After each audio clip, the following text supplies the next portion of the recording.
University. Today I'll be discussing the rhetorics of Kinky Hair.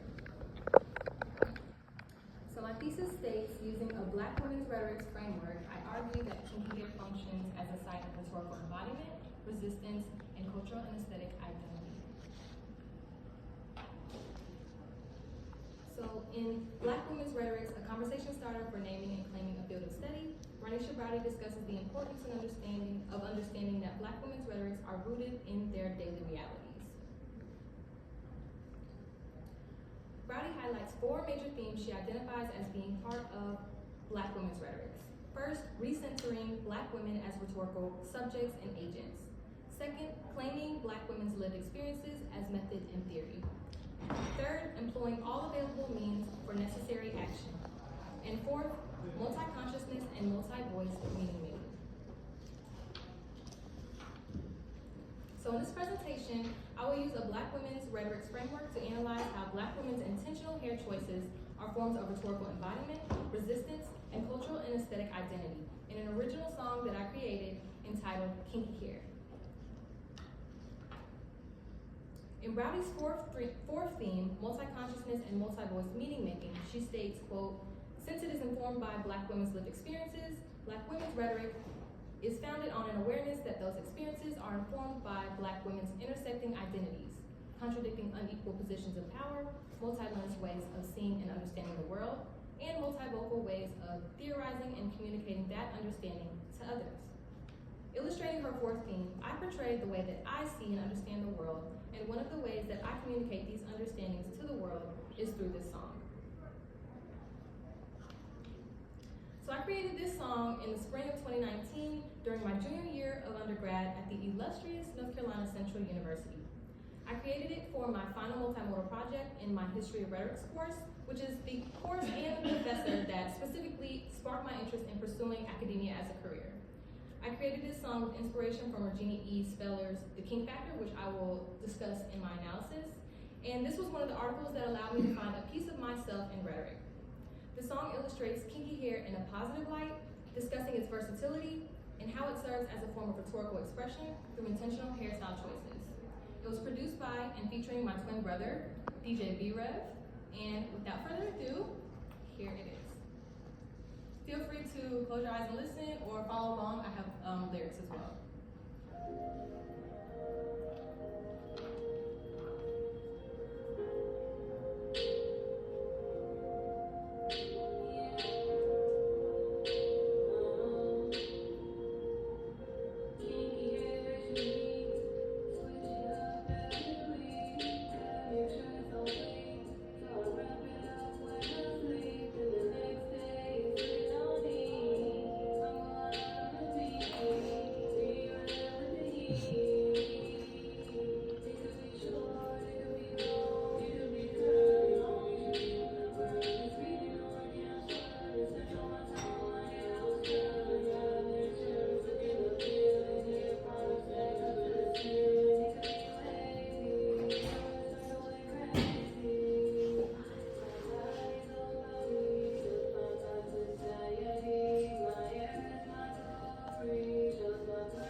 be analyzing specific lyrics that connect to Browdy's themes of Black women's rhetorics. However, a lot of these themes overlap within my analysis as well. So first, Kinky Hair is unique, switch it up every week. This points to the adaptability and flexibility of Kinky Hair. We can wear a different hairstyle, not even every week, but every single day if we so please.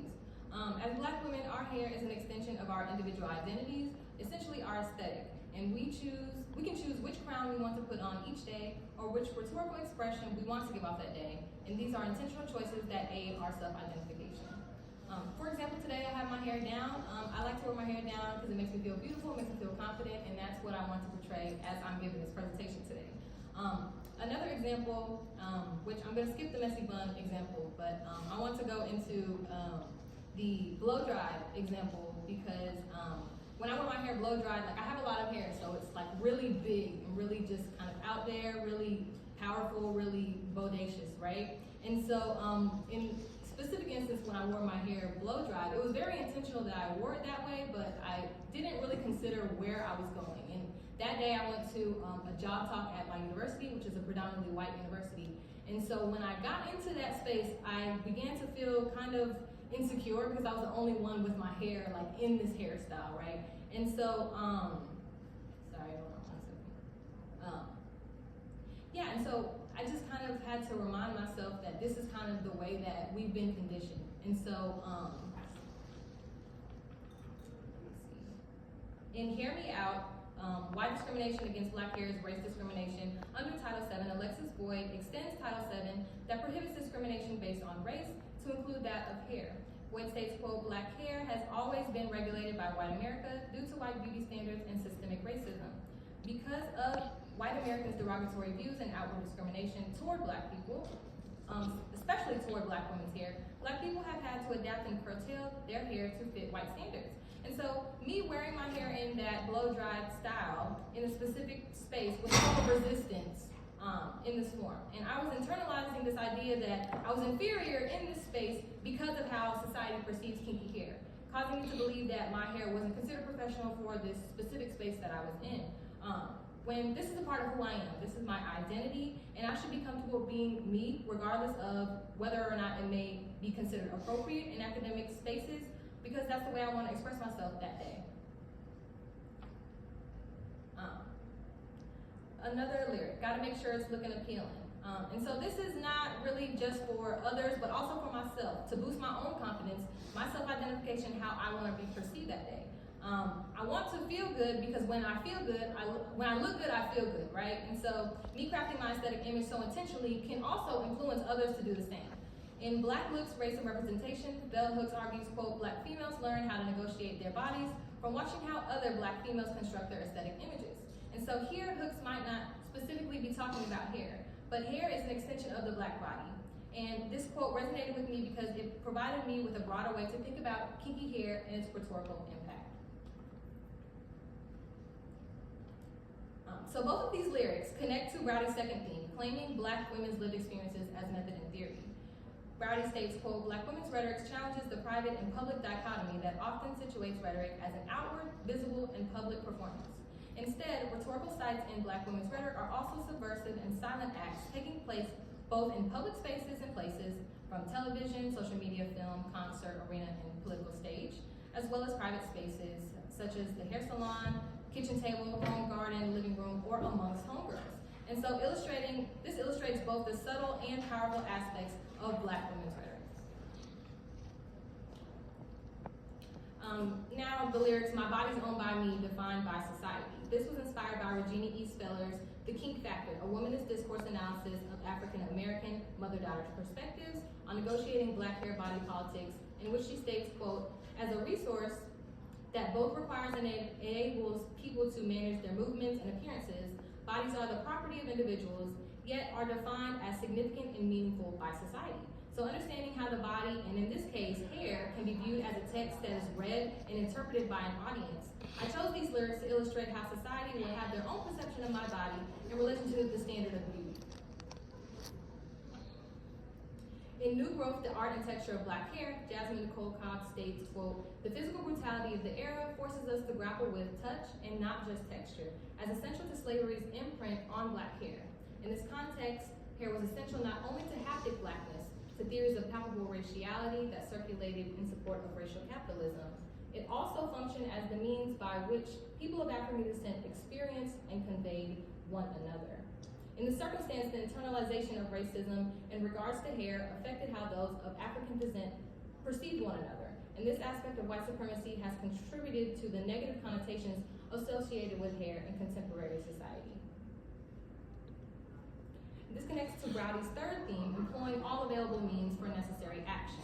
She states, quote, "It is important to note that upon initial examination, the methods and modes of expression employed within Black women's rhetorics may not be deemed appropriate or aligning with scholarly decorum, according to dominant academic standards. But for participants within this discourse, fighting for freedom, respect, and equality, all means are necessary. So regardless of society's perceptions, my body is owned by me, and I have the right to make any choice I want with it, no matter what space I'm making it."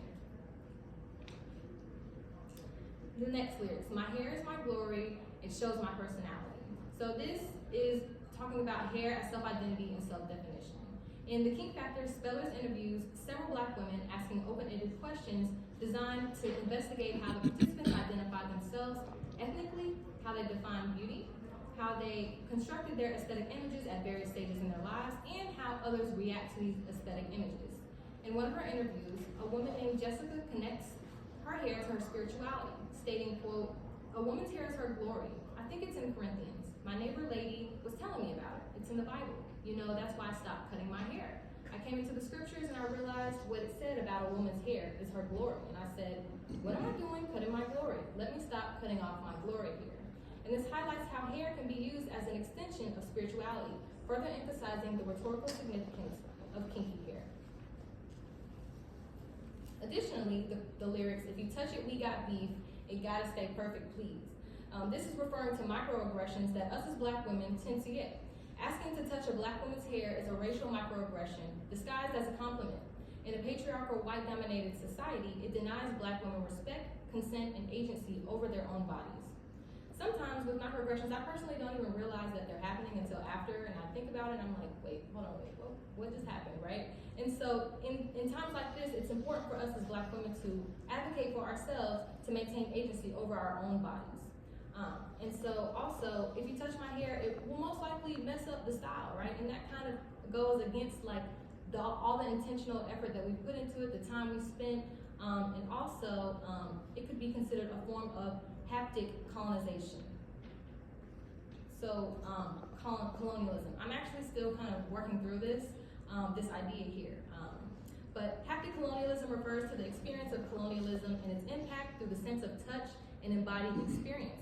It goes beyond the traditional visual and intellectual understanding of colonialism, exploring how colonial power manifests through touch, movement, and the physical body. Several scholars, although they might not discuss haptic colonialism directly, they reference towards it in their scholarship. For example, Gloria Anzaldúa discusses the body as a borderland, colonized through touch, language, and identity. Bell Hooks discusses how Black bodies are touched, viewed, and controlled in her scholarship, regarding the oppositional gaze and decolonization of desire. And in Audre Lorde's uses of the erotic as power, she critiques how oppressive systems numb or control sensory or emotional life, especially for Black women. And this aligns with the idea of haptic colonialism, where touch, intimacy, and bodily autonomy are regulated or denied. And I'm still expanding on and learning more about this idea of haptic colonialism, but here I'm just illustrating the ways that I see it being implemented with microaggressions such as being heard. And so both of these lyrics here connect to Browdy's first theme of Black women's rhetorics, recentering Black women as rhetorical subjects and agents. She states, quote, "As a part of feminist historical rhetorics, it acknowledges how historical and contemporary Black women compose, speak, and perform as rhetorical agents. Similarly rooted in African rhetorical traditions, Black women's rhetoric asserts that the everyday lives and meaning-making practices of Black people matter." And so in this instance, recentering Black women's experiences is vital in understanding the severity of these microaggressions and its impact. Oh, sorry. All right. So as I close, some questions to consider. How do we continue shifting the dominant discourse around Black hair? And how can we incorporate media such as music to be interpreted as a text in our classrooms? And so here's my works cited, but this is still a work in progress. This is my first time really analyzing my lyrics and understanding kind of what to you guys' feedback and questions. Thank you.